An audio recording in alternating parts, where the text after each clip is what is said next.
Hello and welcome to Minor Rex. I'm Dave. I'm here with Annie and Jami and Joel, and we're podcasting from home right now because the library is closed, unfortunately, but still plenty of content to examine and send your way and recommend and all that good stuff. And this time it's documentaries, hopefully streaming so you can watch them along with us. But Free Solo is a documentary that's on several services right now that we all watched. And then we're going to talk about documentaries that we loved throughout the years. But first off, Free Solo. What do you guys think of Free Solo? Free Solo it was actually more riveting than anything I've seen in a long time. Mm-hmm. I think so too. It's a story of, if you're not familiar with the term, Free Solo is climbing without ropes, mountain climbing without any kind of protective equipment. And that in and of itself, watching someone do that is just incredible. But Free Solo is a documentary of a man who wants to climb the 3,200 foot of El Capitan in Yosemite.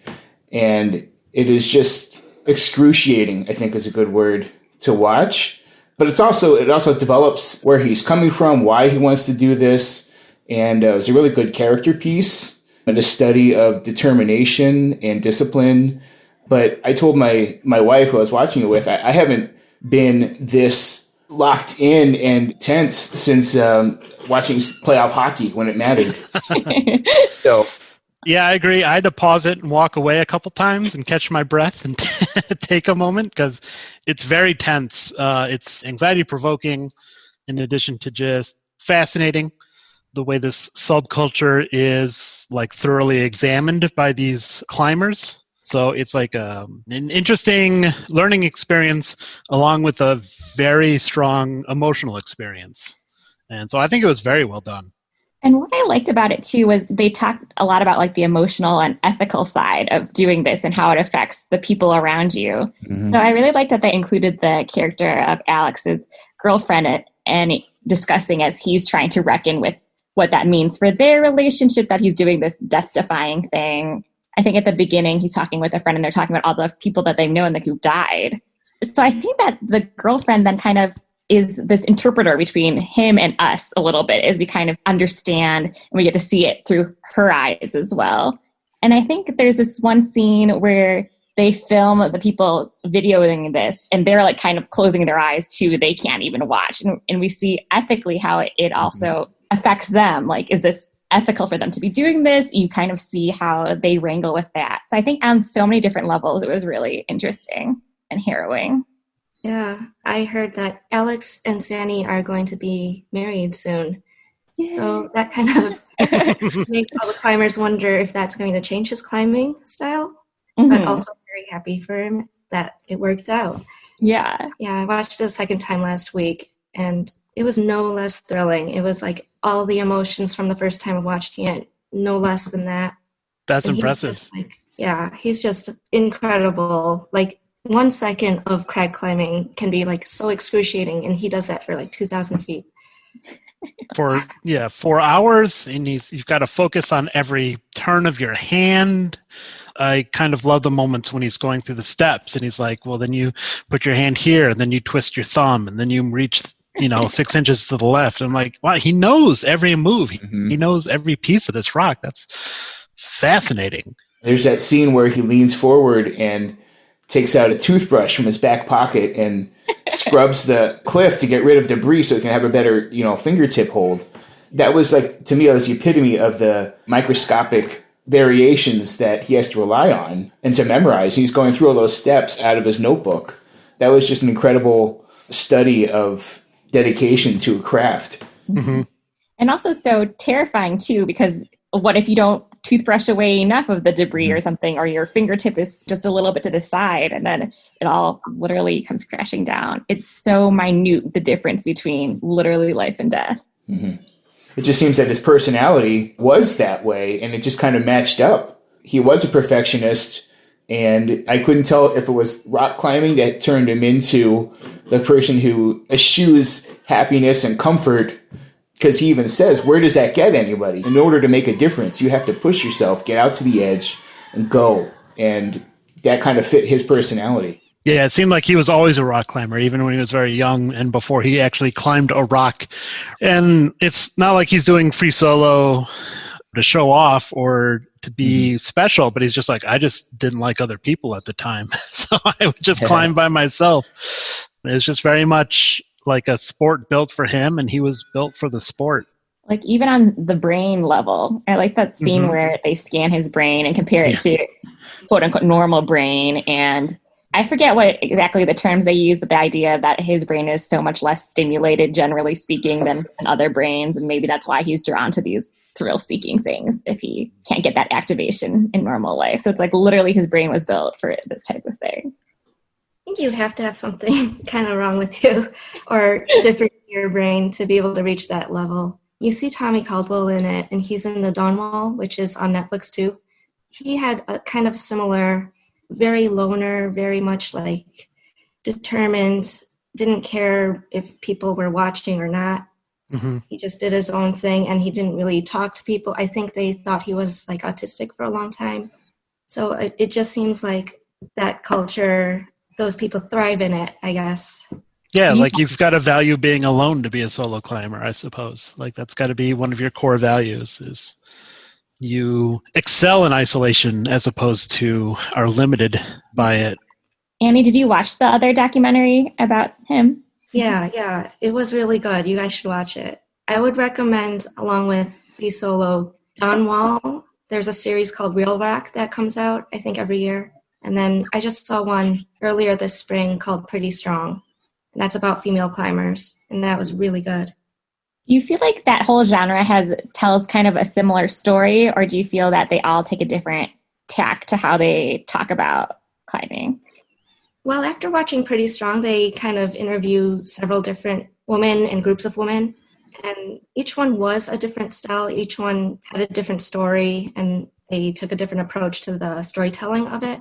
But overall, I feel like it's like as non-competitive as a competitive sport can be because everyone is just kind of looking at themselves. Sure, yeah. Progress. And they're so encouraging of each other too. When someone does something amazing, it's like they did it. It's like a feat for humankind. Yeah, it seemed that way. And then for both too, in Free Solo, when he chooses not to climb that one day and everyone was like, good for you, you made the right decision. And they were supportive in the down times and they were supportive in the high times. It's good to see people kind of encouraging each other to be the best that they can be. Can I say sometime during this that if Alex and Sandy ever listen to this, that they are invited to my house for dinner? Absolutely. You guys are listening out there. And by Des Plaines after the right. Once we're allowed out of the house again. Yeah. Your first guests, the first people invited back to your home. Was it the director and producer of Free Solo? One of them was Jimmy Chin, and it was his wife. They also did a documentary, Meru, which is on Canopy, and it's about Meru is the mountain in the Himalaya mountains where the Ganges River originates. So it's kind of like a lot of people view it as the center of the universe. And it's about Jimmy Chin and his friend Conrad Aiken and Renan Ozturk.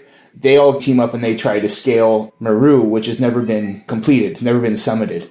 There's like a blade of rock that sticks up 2,000 feet above the rest of the mountain that no one's ever conquered. And so that fits in with what we're talking about with the climbing documentaries. And that one was it was really interesting to see. For it being a competitive sport, they took all the information that they had acquired about the mountain and someone else wanted to climb it, and they gave that other climber all the information they had. Oh, sure. It wasn't just like, no, that's not our mountain. It's like, it's everybody's mountain. We want to support the sport as a whole. Here you go. That climber did not end up making it, but that he could have been the first. And that was kind of neat to see that they were able to, they probably were really disappointed to have to do that, but they were able to support someone else. I recommend that one as well. It's very, very good. Jimmy Chin takes climbing and he kind of looks at like an art form. He has the eye for the sweeping vistas and the tiny climber versus the huge wall, and kind of directing the climber versus the mountain through the lens. And that obviously fits very well for a documentary. They filmed that one first or Free Solo first? That one was made in 2011. I think Free Solo was 2016. So, yeah, I think at that point when they had filmed Meru, I don't think he had met Alex just yet. But you're right, with the when Alex was climbing in free solo, they needed some release valves. And I think focusing on the one camera operator who can't look, you were able to, translate that. It's like using comedy in a horror film. It's really kind of like take out the pressure a little bit to make it manageable, because there can be suspenseful, but then there's like not enjoyable at all suspense. Overall, they want you to have, enjoy the benefit of watching a movie, and not to like rack your nerves for weeks on end. It can only be rising panic the entire last third, Yeah. Which is what I felt anyway.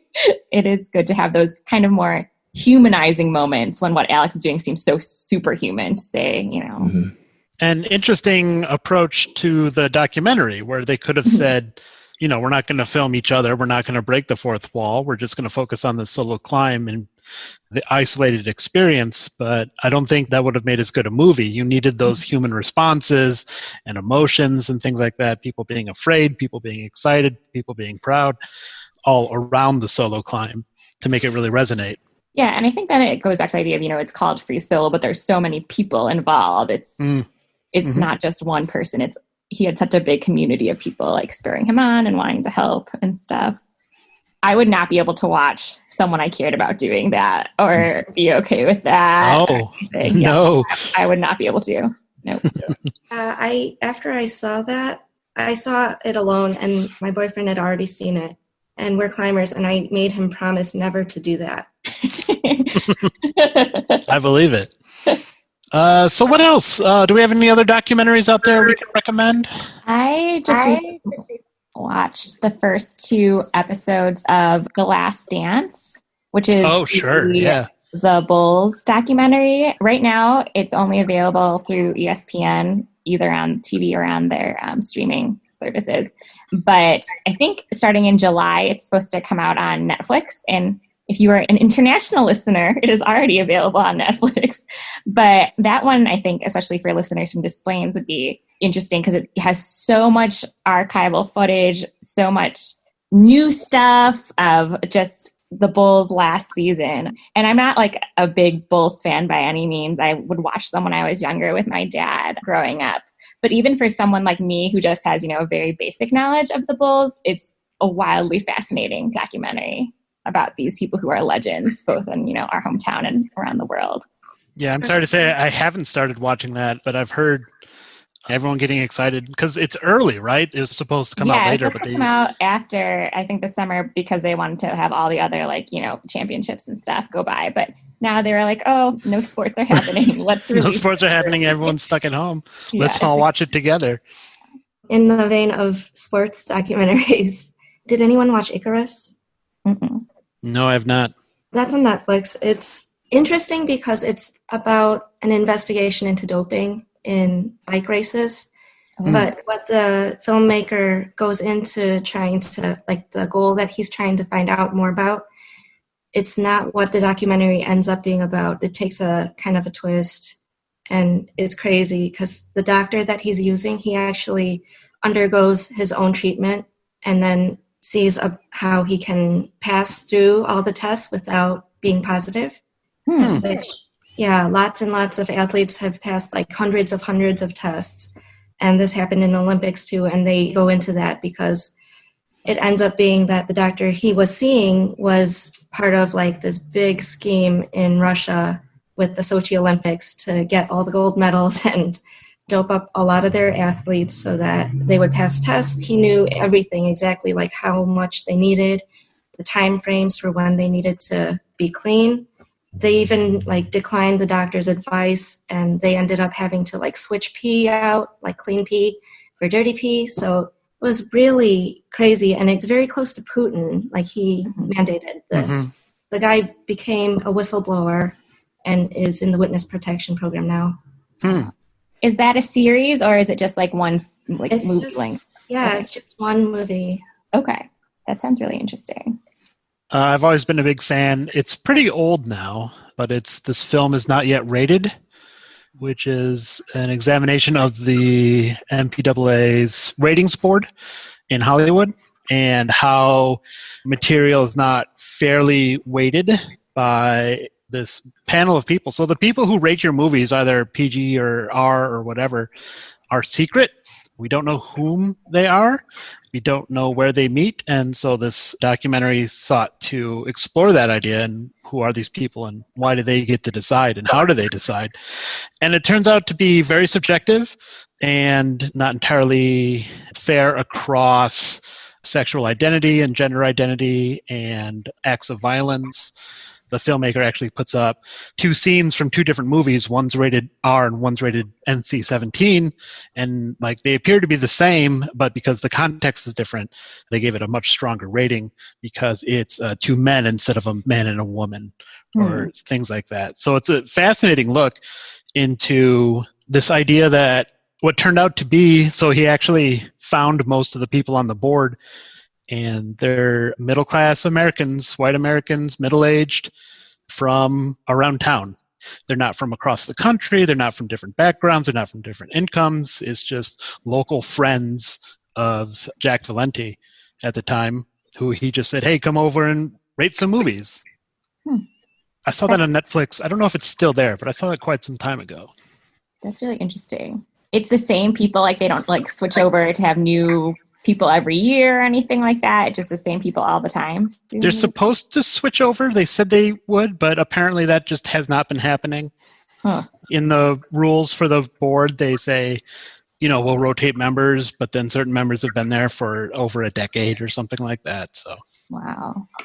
Yeah, just no one special, no one particularly vetted or qualified, just local buddies of the head of the MPAA at the time. That sounds interesting. And it was double interesting because after this expose, this investigation into the board, of course, it's a movie, so he submitted to be rated and had to negotiate with this board for a favorable rating. What rating did he end up with? I think he ended up with R, but they didn't want to do that at first. And he had to negotiate down to an R rating, as we hear happens in Hollywood. Because he was including like clips that were from more explicit movies. Right. There were, there were sexual scenes in his documentary that had come from other movies. So. Okay. It's a really interesting characteristic of documentaries because when you're making your movie and you're confronting, the subject of your movie with truth, to me, that's like one of the hugest draws of the movie is how do they respond to this? There's a huge spectrum of how they're going to react to it.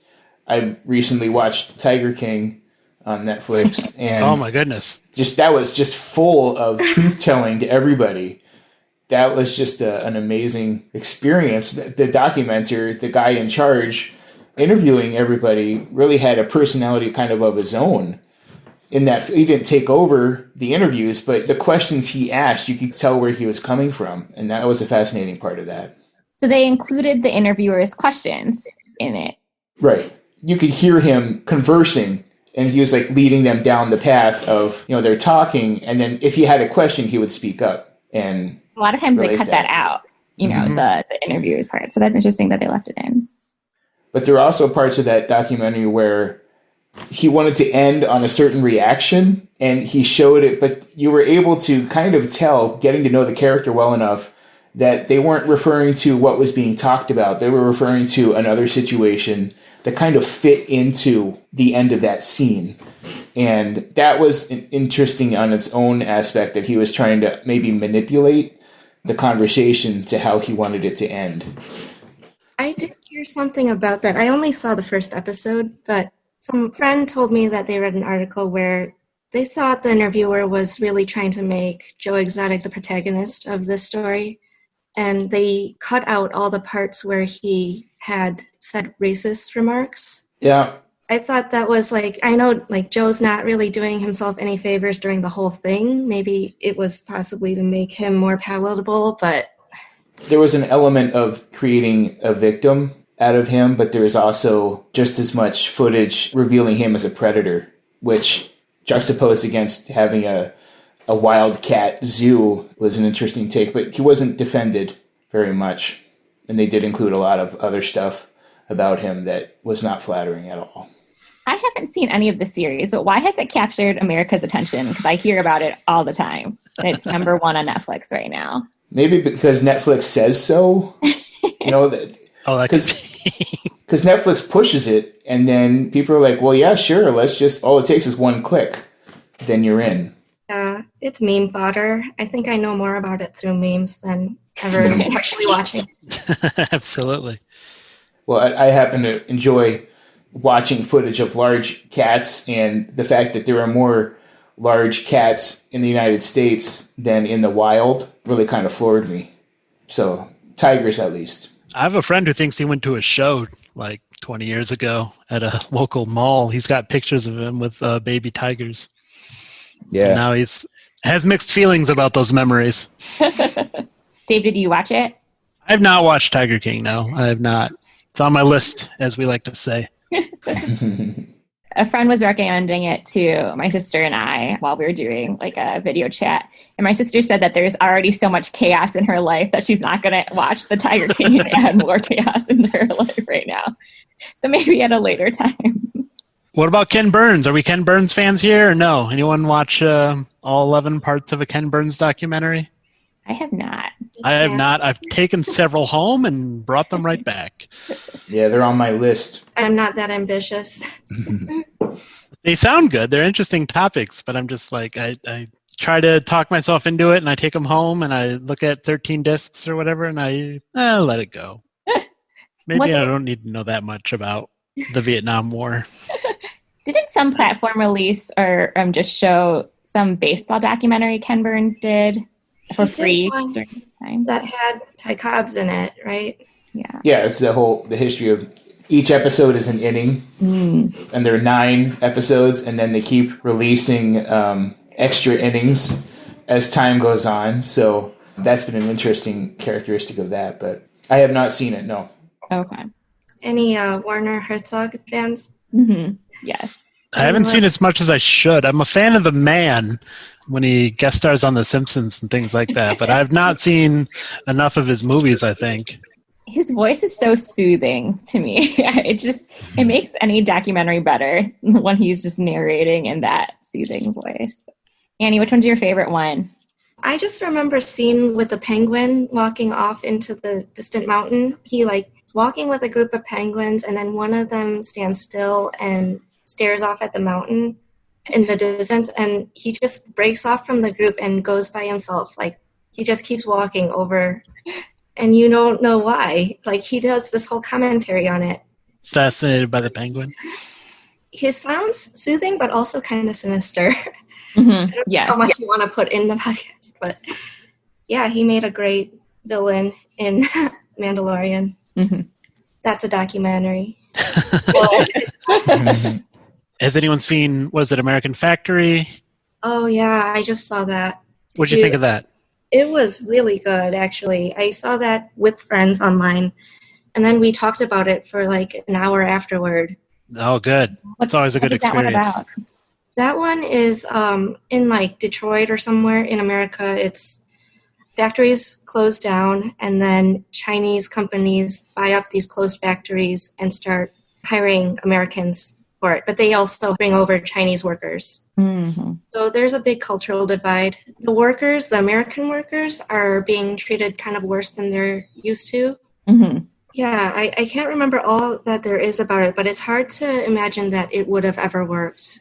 Just because of such a big cultural divide, it's not like two cultures that are close together. They're really on opposite ends of a spectrum as far as work. There's a scene where some of the American workers go over to China and they see how they're working, and it's just completely different. And some of the managers, the supervisors, try to bring that over, and it fails completely. And then, the Chinese workers don't really understand everything. They have to be kind of primed going into American culture too, and they're told all these things. They're actually given a PowerPoint on American culture, and they say things like, oh, they love to be flattered to death, and you have to cushion everything you say. Is that one a series or a feature movie? That's a feature. That's a one time, yeah. It's hard for me to do series. I'll watch one. But yeah, that's totally weird, because I talked to some people who did work in China as part of our discussion afterward, and they were saying that kind of a common work schedule is 9-9-6, the 9 a.m. to 9 p.m. for 6 days a week. And And that's just normal. If you're asked to come in on weekends, then you just do it. It's totally different. Yeah. An entirely different idea of what a work life balance would be, But it was really good because I felt like they didn't favor anybody's viewpoint. They really showed everybody, and they showed people also on both sides who really respected each other and formed bonds. I think some of my favorite documentaries are the ones that are quieter and they don't try, because sometimes you can feel them trying to amp up the drama, kind of pick and choose and focus on specific people because they want to, make it more like a reality TV show more than documentary. But I think some of the quietest ones are the most interesting, where they just let the scene speak for themselves instead of the director trying to mold it in a specific way. Yeah, it's interesting how there can be different approaches to what is considered nonfiction, some would say, right? It's that, it's nonfiction, you want to tell the story as honestly as possible, I guess, but not everyone does that or does it in the same way or thinks the same values are consistent between productions, right? So you might have a more bombastic documentary that tries to achieve an image or a message, which, may or may not be fiction. It can still be nonfiction, but it can still feel icky. You know what I mean? Yeah. Because some documentaries feel exploitative of its subjects in certain senses, I feel sometimes. Yeah. And I feel like that may be more so in cheaper or more ones that are kind of veering more on towards the reality TV type of ones. Yeah. I remember when the 2 Fire Festival documentaries came out at the same time. I haven't seen either of them, but people were talking about how they both approached it in different ways. Yeah. Did anyone see Bikram? I don't think. It's about the yoga, Bikram yoga. Oh, I heard about that one. Yeah, he's basically a all-around sleazeball. It comes out with all the ways that he's kind of abused women and abused his power, the ways he's really marketed himself counter to what yoga is supposed to be. Sure. And it also gets into why some of the victims stayed in that kind of situation quiet and why they endured. But it's really sad. Apparently, he's still doing the same thing he did as a fugitive. He's doing it now in Mexico. So nothing's really changed. A lot of the people who were filing suits against him did settle because he's not even going to be there in court. But yeah, it was pretty gross, and I had to cleanse my palate after that by watching something more uplifting, and I watched a minimalism documentary. As a yoga practitioner and teacher, what did you think of it? I thought it was sad that, anything can be perverted and used. Something that a lot of the students said who went on to become teachers and open their Bikram studios, which they had to change their names afterward. They said that it helped them so much and it helped them through so much. And it's because the teaching, it didn't actually come from him. So the teaching was at least sort of correct, but the teacher was corrupted. And he didn't make this stuff up. He stole his curriculum directly from a teacher in India.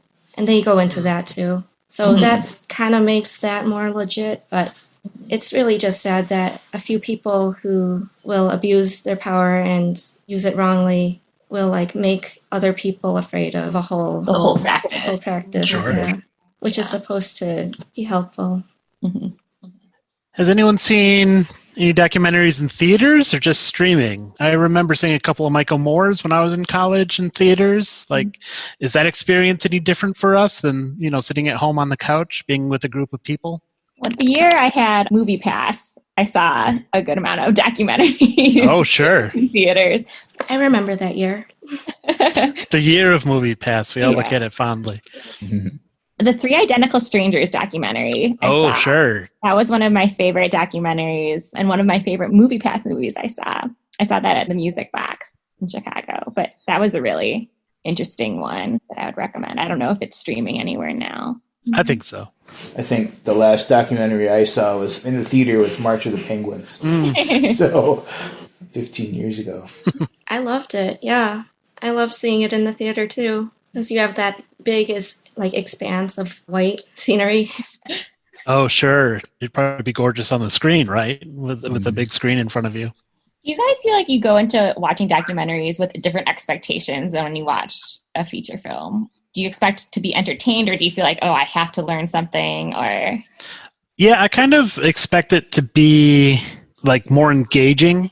Like fiction seems to just engage me automatically, even if it's a good movie or a bad movie. But documentaries have to like try harder. It feels to me to be good. So like Free Solo is a good example of one that was very engaging, very good for a lot of reasons. But some of them, like I get real critical of the imagery or the music. If it's trying to sound too sinister, it's a little fake to me. Whereas a feature film, a fiction film, can be as fake as it wants, right? It has that license to take whatever tone it seeks. But documentaries, I'm a little bit more critical of. And that's probably not fair, but it's how I seem to feel.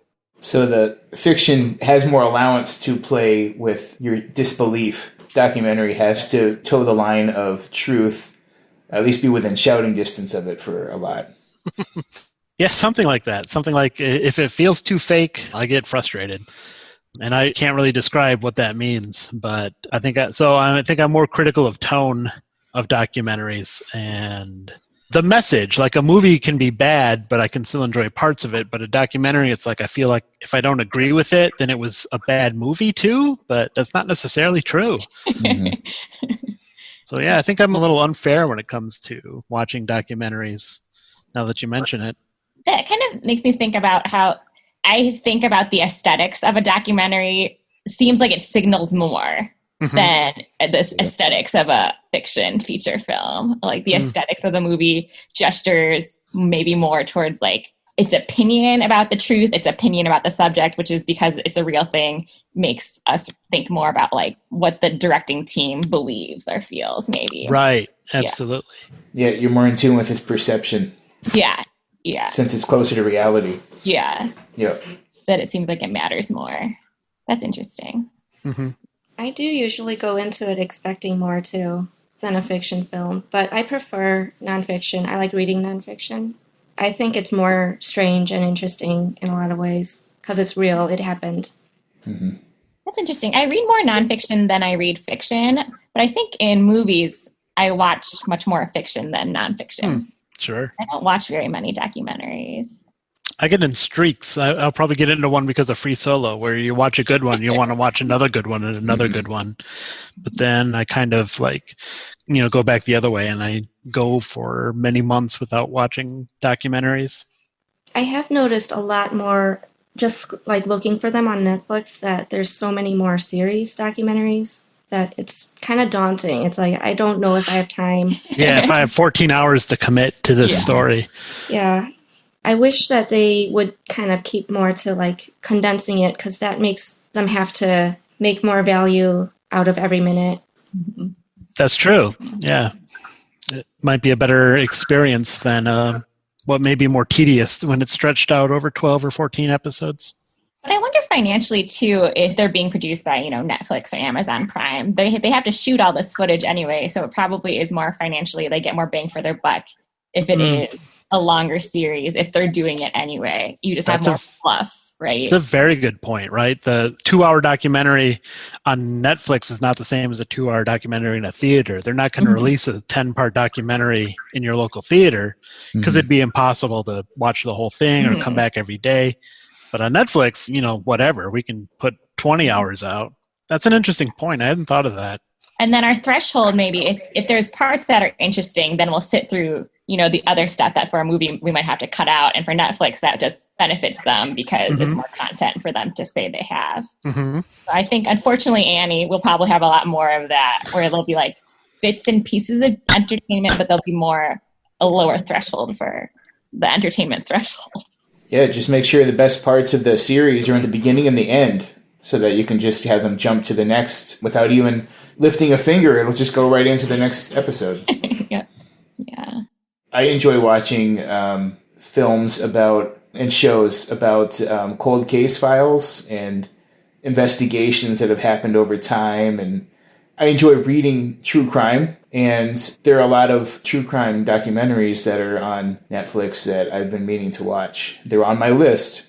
I haven't watched them yet. But that's something that interests me, how the development of a case over time and how does that affect people.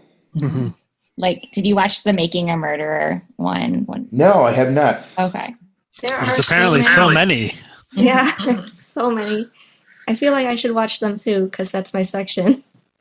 I really like the TV show, which is a documentary food TV show, Ugly Delicious. Oh, yeah. And then the second season just came out more recently. So if you like food, and then he talks a lot about, culture and identity and the way that food interacts with how we perceive each other and perceive the world. So I think he uses food as a really interesting jumping off point to have other discussions too, more in like an Anthony Bourdain kind of mode. So sure. I recommend that. I have not gotten to start season 2 yet, but I'm very excited about that one.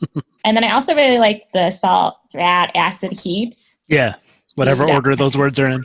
Yeah. The words are not going to be in the right order, but that one as well. I really liked. I don't cook at all, but I really love watching these food documentary series.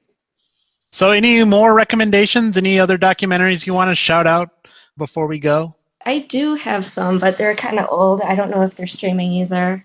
Oh, that's all right. What do you got? There's one called Louder Than a Bomb, and it's about a poetry competition, slam poetry in Chicago.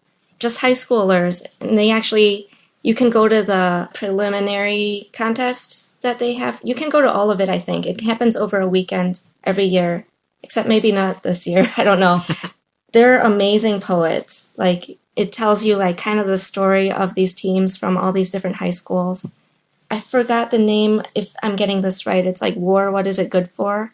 It's about Eisenhower's military-industrial complex. And that's really interesting. It's more, on the heavier side too. And then Netflix has a series. You've probably seen it on its like carousel called Explained. And you might be able to tell that I'm drawn to it because it's these very short segments. They pick a different topic each segment, and they can be 10 minutes, they can be 15 minutes. And they're just interesting. They give you a kind of a nice overview. There was a really interesting one, like I learned about cricket through that. There's a really interesting one on monogamy in there. So the opposite of a 10-hour Ken Burns documentary. You got 10-minute little shots of nonfiction. Along with that, there's Brain Games too, I believe. That's the name of the show, where it's like 25-minute episodes that talk about how your brain works and, morality and ethics to just like physical perception of objects and how your eye moves with your brain. And those are really fun to watch with the family. All right. Thank you, Annie, for joining us here today. Thank you, Joel. Thank you, Jamie. And that's it for Minor Rex. We'll see you next time.